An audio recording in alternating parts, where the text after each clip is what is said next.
Hi అండి, ఈరోజు నేను పల్లీలతోటి టిక్లీ చేస్తున్నాను. ఫస్ట్ పల్లీలు ఒక గ్లాస్ పల్లీలు తీసుకున్నానండి. బాగా వేగాలి. ఇదండి పల్లీలు వేగిపోయినాయి. ఇవి చల్లారి పెట్టుకోవాలి. చల్లారి పెట్టుకొని పొట్టు తీసుకోవాలి. ఇదండి పొట్టు తీసేసాను. ఇప్పుడు మిక్సీ చేస్తున్నాను.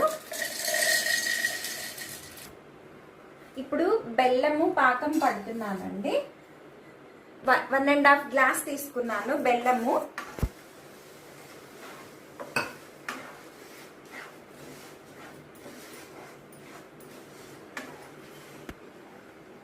ఇదండి పాకం అవుతోంది.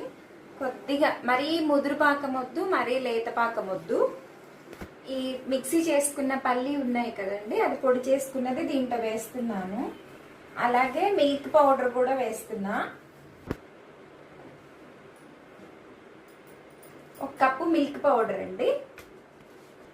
కొద్దిగా ఇలాచీ పౌడరు, అలాగే నెయ్యి కూడా వేస్తున్నా అండి. కొద్దిగానే నెయ్యి కూడా. ఇదండి ఇది ఇలా ఇలా అనేటట్టు వచ్చేటట్టు చూసుకోండి. జారుగా ఉండేటట్టు చూడాలి. ఇప్పుడు ఒక ప్లేట్కి ఇట్లా నెయ్యి పూసి పెట్టుకోవాలండి. ఇప్పుడు ఇది మనం నెయ్యి పూసుకున్న ప్లేట్లో వేసుకోవాలి. వేసుకొని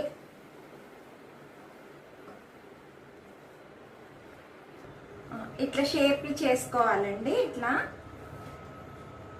ఇది షుగర్తో కూడా చేసుకోవచ్చండి.